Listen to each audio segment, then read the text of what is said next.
Making sure all the recording devices are set up and ready to go. Okay, I think we're okay here. One more. Okay, we can definitely get started now. Once I find where to put this. Okay, hopefully this will be fine. Okay, very good. Well, good morning, good evening, good afternoon, depending where you are. Dan here with a weekly session about real estate investing from California. I'm recording this on 3 channels, or in the same time. It's going live on Facebook here, on YouTube here, and we also do it on the podcast right here. So you can actually consume the recording after the fact on any one of those channels. And what I want to talk to you today is something that came out of the conversation I had with an investor earlier this week. And we started, we had a conversation about, investing.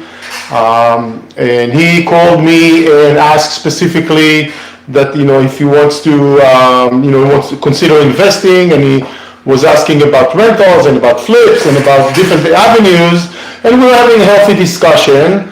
And then when I asked him, what would happen to him should he lose any of his investment money? Let's say he puts amount and he only gets back 80 or 70% out of it.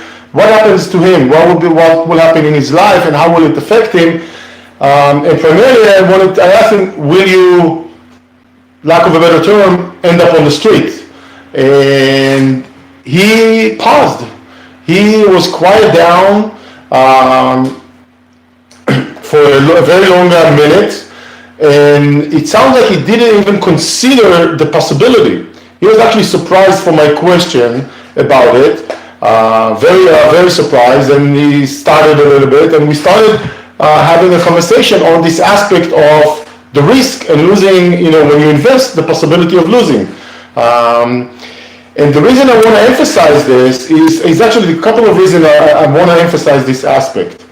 In the past decade, for the most part, I'm not saying always, for the most part, what we have seen is the real estate, or US real estate, is really doing well. Properties are appreciating on a regular basis, going up in values, etc. Right?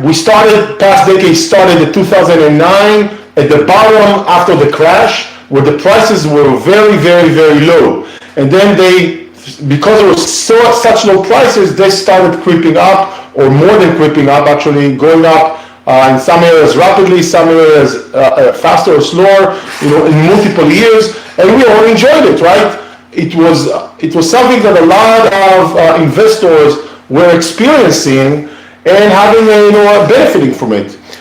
And this is something I wanna kind of talk about. It maybe has a bit of a negative tone to it, but I will say this: when you are investing in whatever you are, you may be a beginner, an experienced, someone who's not a pure, just got started but been doing it for some time, someone who's doing it professionally.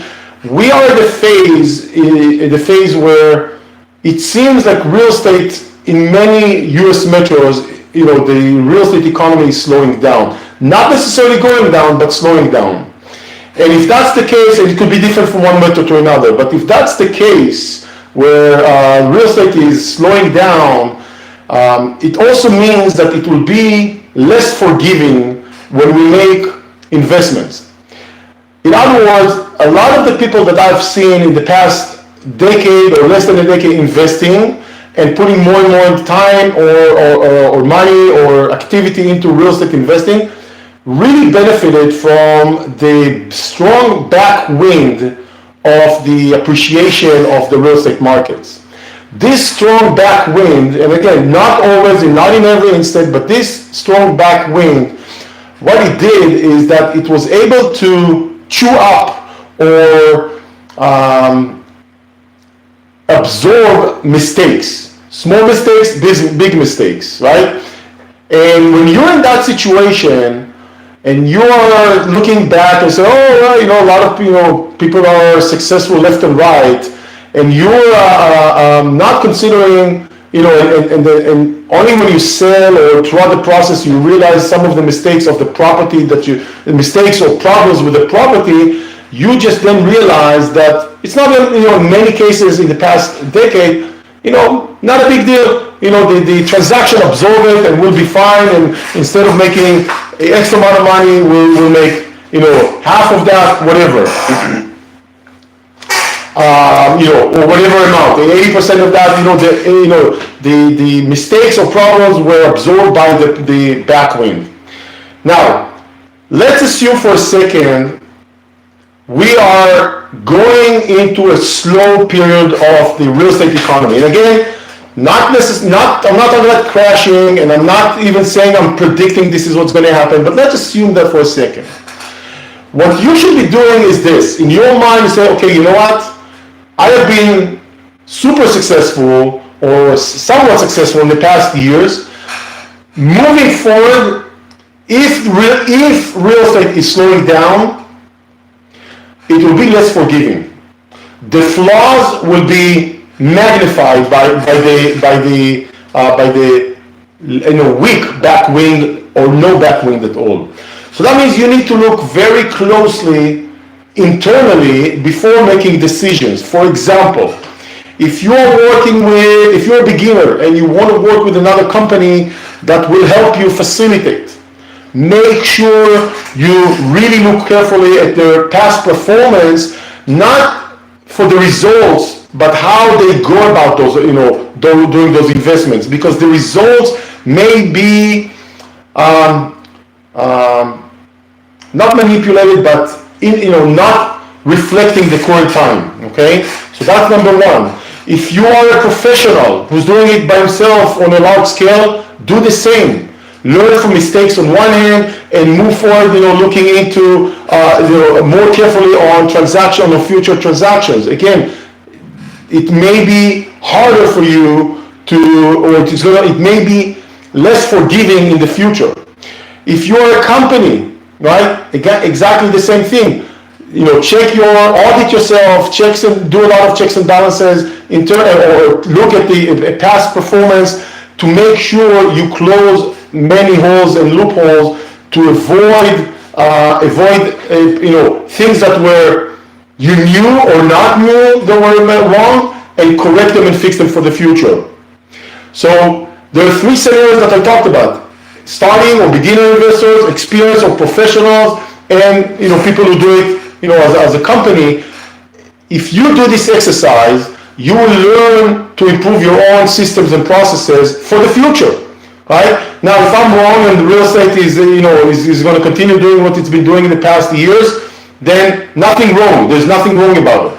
If I'm right, it will help you. It will kind of give you the eyes wide open to make sure you're not going into those situations or trying to avoid them. I know it's much easier said than done. Right? Much easier said than done. But in a way, I'm saying, let's be a little bit more skeptic about future investment to make sure we are protecting ourselves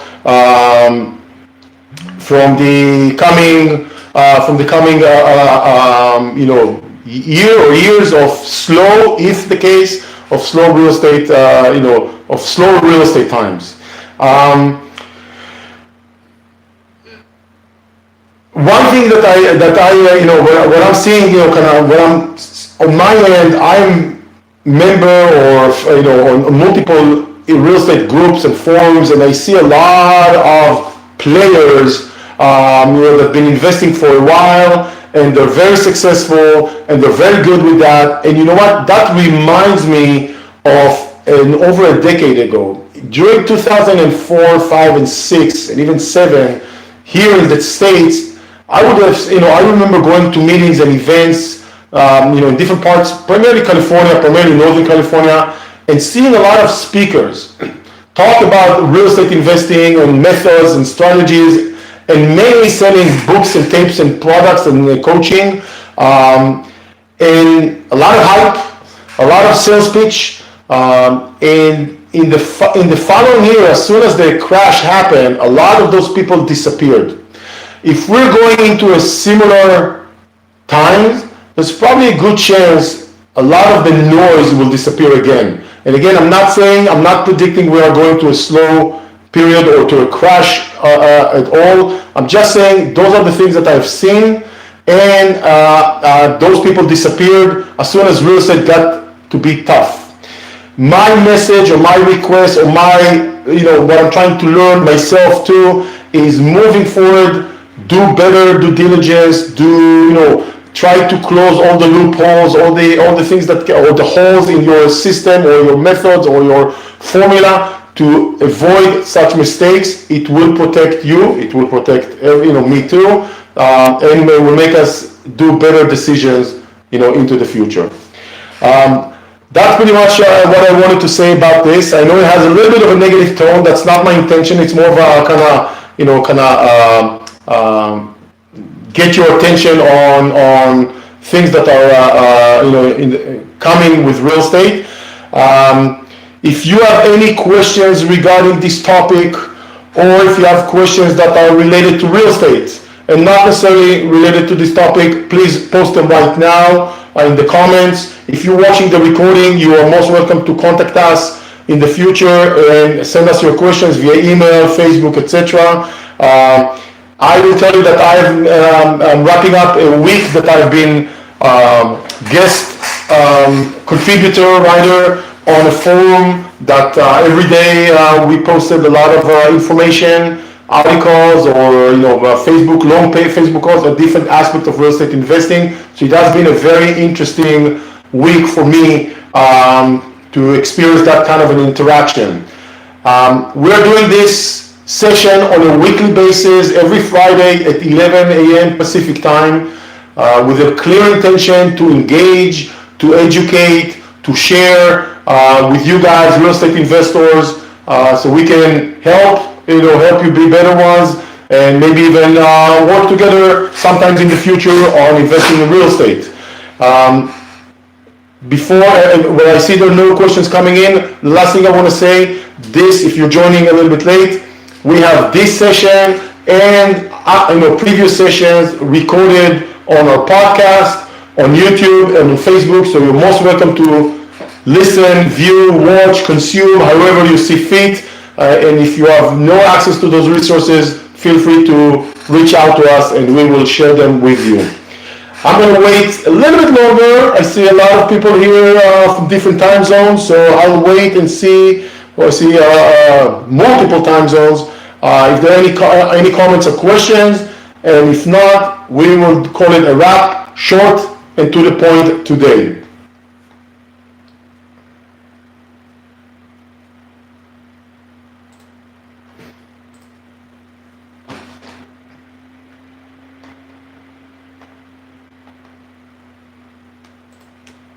Very good. I see no questions coming in. That's fine. That's good. I want to use this opportunity to wish you a great weekend, a great rest of your day, and I hope to see you here in the future or possibly in other medium.